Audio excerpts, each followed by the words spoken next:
ګرانو عزتمندو مسلمانانو وروڼو، د الله عز وجل د مقدس کلام قرآن کریم څخه د 2 آیاتونو مبارکانو تلاوت ستاسې په حضور کې وسو. د جناب رسول الله صلی الله علیه وسلم د مقدسو احادیثو څخه د یو حدیث شریف یو څو جملې ستاسې مخ ته ذکر سولې. عزیزانو، الله عز وجل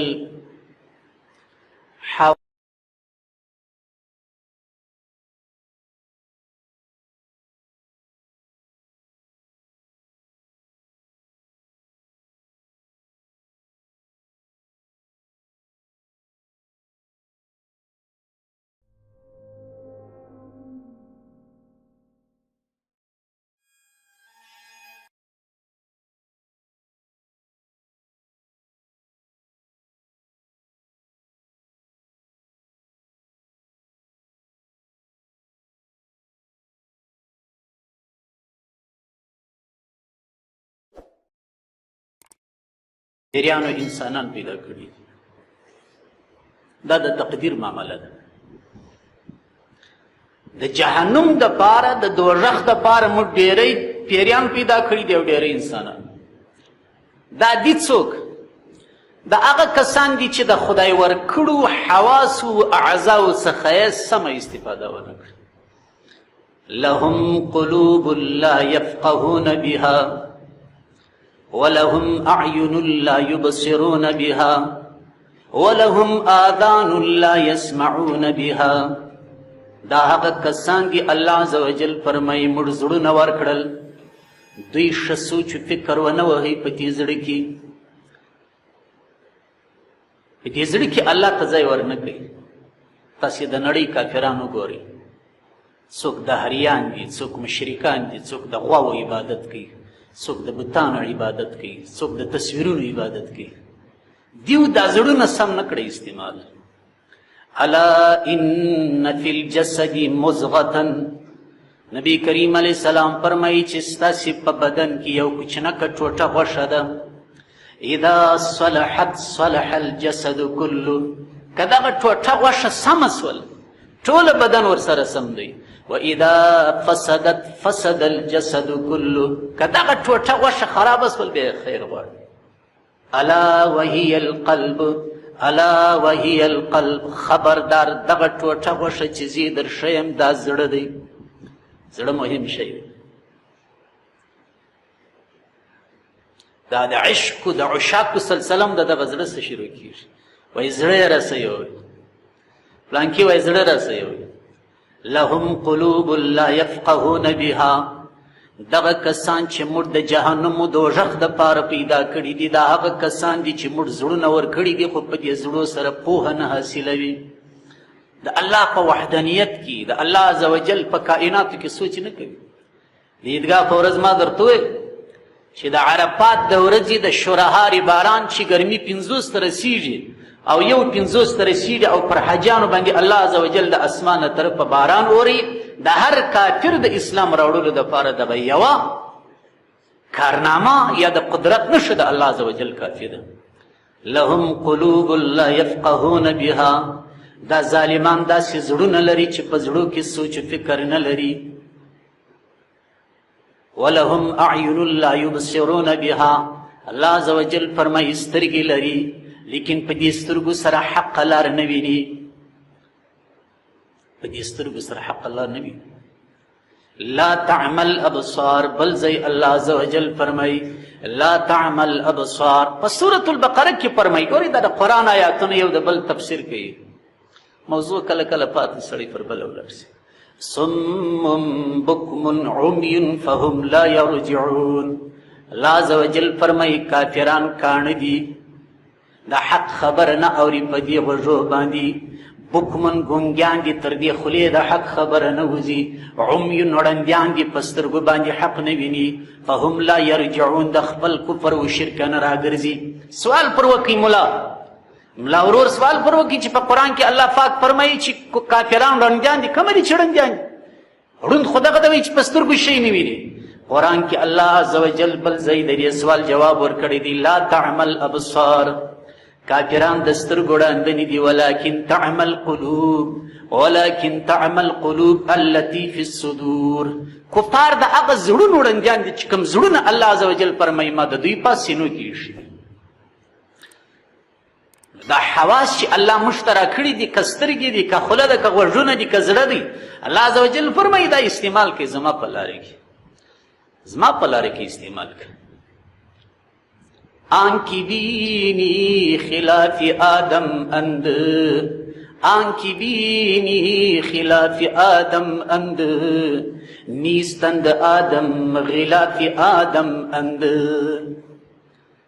دغه کسان چې د شریعت د حدودو څخه وتلي دي مثنوي صاحب د مثنوي مولانا رومي صاحب فرمایي دا چې ته ورته ګورې دا د انسانیت د ترتیبه چې وتلي دي شریعت نه پیژني اسلام نه پیژني قرآن نه پیژني حلال و حرام نه پیژني آنکی بینی خلاف آدم اند دغه چې ته ورته ګورې دا د انسانیت څخه خلاف روان دي نیستند آدم انسانان نه دي غلاف آدم اند صرف یې پوش د انسانانو دی پوش د انسان دی بس انسان چې د الله عزوجل باغي بنده جوړ سو بیا نو خیر غواړه الله عزوجل څه فرمایي ولهم آذان لا يسمعون بها دوی غوږونه لري په دې غوږو سره حق خبره نه اوري اولئک کالانعام بل هم اضل الله عزوجل فرمایي د دوی مثال د حیوانات دی تر حیواناتو هم بدتر دي اولئک هم الغافلون دا هغه کسان دي چې په غفلت کې مبتلا دي قرآن کې ولې غافلون ورته ویلي دي ځکه چې دوی حواس هم نه کړي استعمال ابو جهل هم حرم شریف ته راتلی نبی کریم علیه السلام هم حرم شریف ته راتلی عام بشر دی دام بشر دی عام انسان دی دام انسان دی ابو جهل راځي 360 بوتانو ته تندی لګي دام انسان دی لیکن نبی کریم علیه السلام چې راځي 360 بوتان زیرو زبر کی ټوټه ټوټه کوي څه فرق است انسانیت کې خو ټول مشترک دي انسان خو ټول دی لیکن اصل انسان هغه دی چې د خپل حواس د الله عزوجل په طاعت و بندگی کې استعمال زندگی از بهر طاعت و بندگی است زندگی از بهر طاعت و بندگی است زندگی بے بندگی شرمندگی است خالی فارسی روانه ده دا فارسی زبانه انډیوالان به خوشحاله شي چې ورو دلته ژبه نسته وطن پرستی نسته بعثت الى الاسود والاحمر نبی کریم علیه السلام فرمایي زما نبوت عام دی زه تورانو تم الله را لېږلی یم سپینانو تم الله را لېږلی زه د تورو نبي هم یم زه د سپینو نبي هم یم سلمان فارسی د فارس څخه راغی صهیب د روم څخه راغلی و بلال د حبشې څخه راغلی و زه درته وایم چې دا قومونه پرېږدئ قومي نسته په اسلام کې قومي نسته یا ایها الناس انا خلقناکم من ذکر و انثی ای خلکو الله فرمایي ما تاسې د دوو انسانانو څخه پیدا کړي یاست چې یو آدم علیه السلام دی بل حوا انا ده وجعلناکم شعوبا وقبائلا تاسې مې شاخونه شاخونه قبیلې قبیلې ګرځولي یاست علي زی دي بارک زی دي نور زی دي اسک زی دي پلانکی زی دي پلانکی زی دي پښتون دی تاجک دی ازبک دی راځه پسې بلوڅ دی المسلم اخو المسلم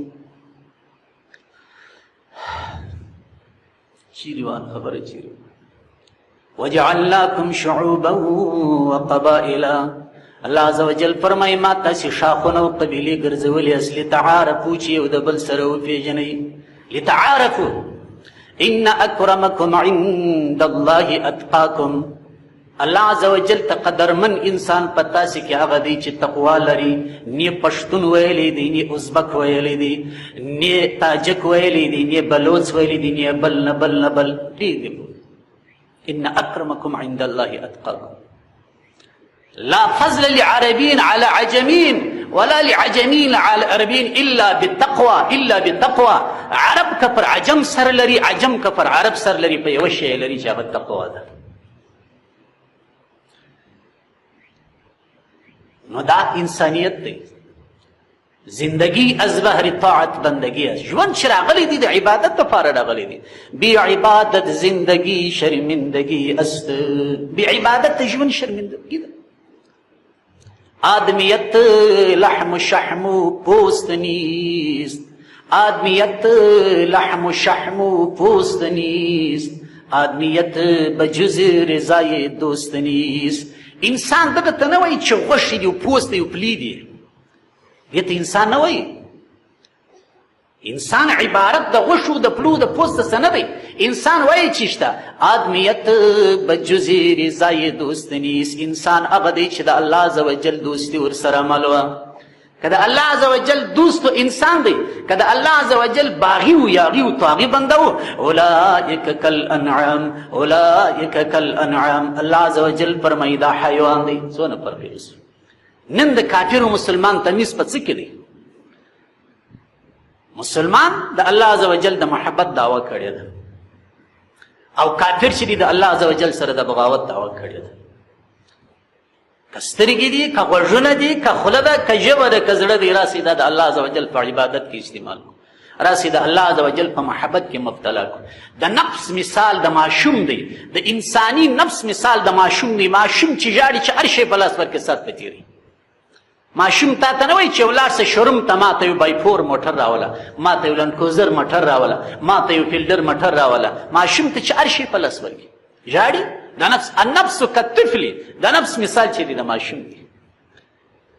ما و تا او زما او ستا د ټولنې ځوانانو نن خپل نفسونه په فحشاو کې مخته کړي دي، په نارواو کې مخته کړي دي، ځکه پر سروس خوند اخلي، پر موزیک خوند اخلي، پر تصویر خوند اخلي، پر فلم خوند اخلي، پر سریالو پر رامو باندې خوند اخلي. د هغه زړه دی کې راواړی د الله عز وجل پر عبادت خوند اخلي.